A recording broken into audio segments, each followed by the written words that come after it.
Hello students, let's start with worksheet number 21. So the topic of our worksheet is similar triangles and introduction. Today we will do introduction of similar triangles like similarity क्या होती है, congruency क्या होती है, ये सारी चीज़ें discuss करेंगे. So start करते हैं. अब पहली बात तो किन फिगर्स को हम सिमिलर बोलते हैं, किन फिगर्स को हम कॉन्ग्रुएंट बोलते हैं, ये चीज़ समझना बहुत ज़रूरी है.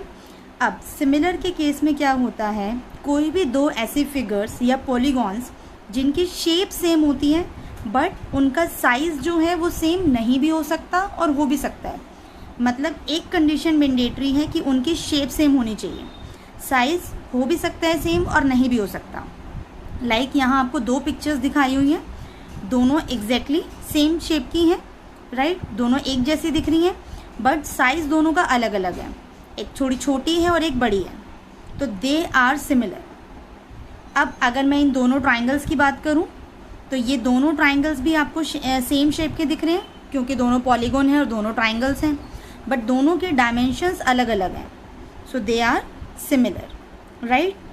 अब सिमिलैरिटी के बाद बात आती है कॉन्ग्रुएंसी की, कि सिमिलैरिटी और कॉन्ग्रुएंसी इनमें क्या डिफरेंस है और दूसरा कॉन्ग्रुएंसी होती क्या है.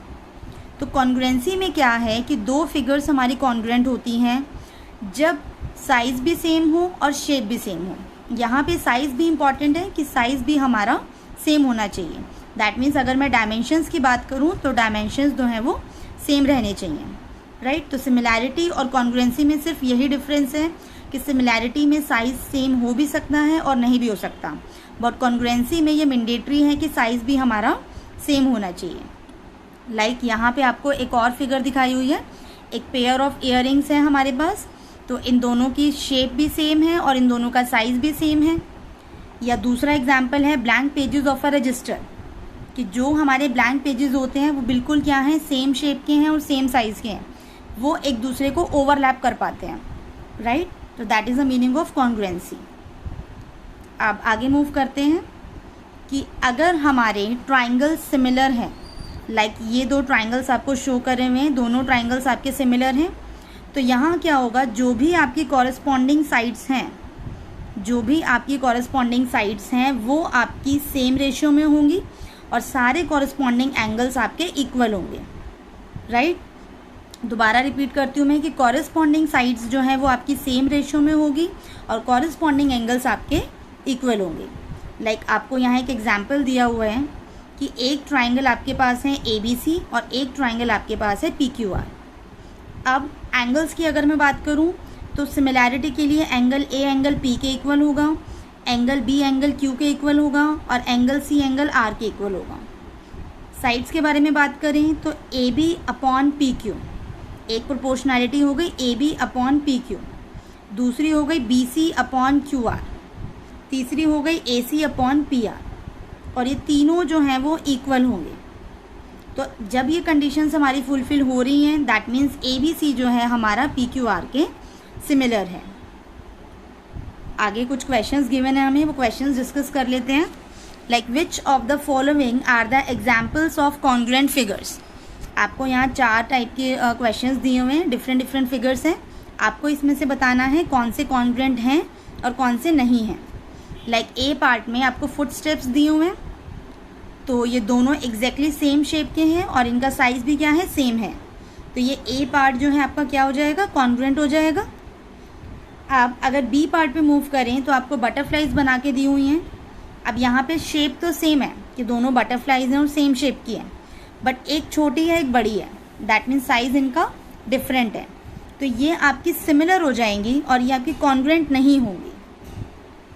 C में अगर मैं बात करूँ तो C में आपको पिरामिड्स बना के दिए हुए हैं, पिरामिड्स में भी यही है, शेप सेम है बट साइज़ जो है इनका डिफरेंट है, तो ये भी आपके सिमिलर हो जाएंगे बट कॉन्ग्रुएंट नहीं होंगे. सेम D पार्ट में आपको लीव्स बना के दी हुई हैं, लीव्स में भी शेप सेम है बट साइज़ इनका डिफरेंट है, तो ये भी आपके कॉन्ग्रुएंट नहीं होंगी. आगे मूव करते हैं क्वेश्चन नंबर 2 पे. क्वेश्चन नंबर 2 में हमें बोला हुआ है कि सिमिलर हेक्सागन जो है हमें आइडेंटिफाई करने हैं. Like A B C and D 4 hexagons दिए हुए हैं आपको, तो आपको सिमिलर हेक्सागन्स जो है वो आइडेंटिफाई करने हैं. तो अगर आप ए और बी के शेप को देखो तो ए और बी की शेप जो है वो एग्जैक्टली सेम है, दैट मीन्स ए और बी सिमिलर हो जाएंगे। और सी और डी की भी शेप एकदम सेम है, तो सी और डी भी जो है वो हमारे सिमिलर हो जाएंगे, राइट। आगे मूव करते हैं क्वेश्चन नंबर 3 पे। दो ट्राइंगल्स गिवन हैं ABC और PQR।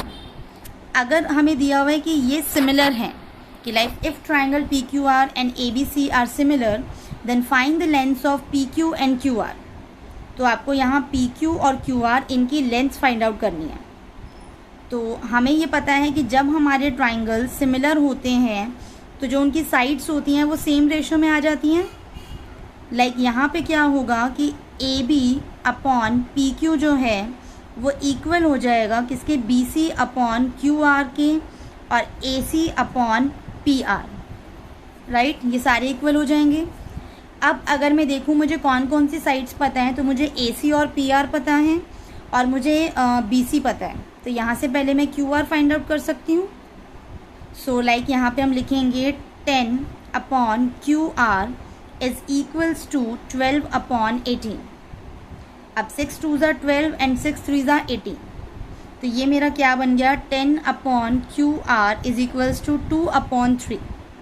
अब यहाँ हम क्रॉस मल्टीप्लाई कर सकते हैं। So 2QR is equals to 30। तो यहाँ से आपकी जो QR की वैल्यू आ जाएगी that would be 30 upon 2 which is 15। QR आपका आ जाएगा 15। अब QR हमारे पास आ गया है, अब हमें PQ फाइंड आउट करना है। तो हम यहाँ पे क्या करेंगे, AB upon PQ is again equals to 12 upon 18। अब AB आपका है 7, तो 7 upon PQ is equals to 2 upon 3। अब क्रॉस मल्टीप्लाई हो गया ये, सो 21 इज़ इक्वल्स टू 2PQ हो गया। तो यहाँ से PQ की जो वैल्यू आएगी वो आएगी 21 अपॉन 2, दैट इज़ वॉट 10.5। हम इसे डिवाइड करेंगे 21 अपॉन 2 को, तो ये आपका आ जाएगा 10.5। तो हमारी दोनों लेंथ्स आ गई PQ और QR। आगे मूव करते हैं क्वेश्चन नंबर 4 पे। Question number 4 is all circles are similar and circles having same radii are dash. कि सभी सर्कल्स हमारे सिमिलर होते हैं, बट जिन सर्कल्स का रेडियाई सेम होता है, दैट मीन्स रेडियस अगर सेम हो गया तो उनका साइज भी सेम हो गया, तो वो क्या हो जाएंगे, कॉन्ग्रुएंट। अगर हमारे सर्कल्स का रेडियस भी सेम है तो वो क्या हो जाएंगे, कॉन्ग्रुएंट। सेकेंड पार्ट में दिया हुआ है ऑल स्क्वेयर्स आर डैश। सभी स्क्वेयर्स हमारे कैसे होते हैं, सिमिलर, क्योंकि यहाँ सिर्फ शेप की बात करी है, यहाँ साइज़ की बात नहीं हुई है, तो ये क्या हो जाएंगे, सिमिलर हो जाएंगे। Third is all the dash triangles are similar. कि जो किस टाइप के ट्राइंगल्स जो हैं वो सिमिलर होते हैं। देखो स्केलन में जो है साइड्स हमारी बिल्कुल डिफरेंट होती हैं, तो एंगल्स भी हमारे बिल्कुल डिफरेंट आते हैं। आइसोस्केलर्स में भी एंगल्स हमारे डिफरेंट हो सकते हैं। तो सिर्फ एक ट्राइंगल हमारे पास बच गया, इक्विलेटरल ट्राइंगल, क्योंकि इसमें साइड्स चाहे कुछ भी हों वो हमेशा सेम प्रोपोर्शन में आएंगी, और दूसरी बात इसके एंगल्स हमेशा सेम होते हैं विच इज़ 60 डिग्री, राइट। तो ये हमारे इक्विलेटरल ट्राइंगल्स जो होते हैं हमेशा सिमिलर होते हैं, राइट। अब फोर्थ क्वेश्चन में दिया हुआ है give 2 examples of the following. Similar figures के 2 एग्जाम्पल्स देने हैं। सो लाइक मैं बोल सकती हूँ कि सर्कल्स जो होते हैं वो मेरे सारे सिमिलर होते हैं, और स्क्वेयर्स जो होते हैं वो मेरे सारे सिमिलर होते हैं। अगर मैं यहाँ साइड्स की और रेडियस की बात ना करूँ, पर सेकेंड में मुझसे पूछा गया है कॉन्ग्रुएंट फिगर्स, तो अगर मैं सर्कल्स में रेडियस की बात करूं और स्क्वायर्स में लेंथ की बात करूं तो वो मेरे क्या हो जाएंगे, कॉन्ग्रुएंट हो जाएंगे। तो ये मेरे 2 एग्जाम्पल्स हो जाएंगे सिमिलर फिगर्स के और कॉन्ग्रुएंट फिगर्स के। सो स्टूडेंट्स, इस वीडियो में इतना ही। नेक्स्ट वर्कशीट हम नेक्स्ट वीडियो में डिस्कस करेंगे।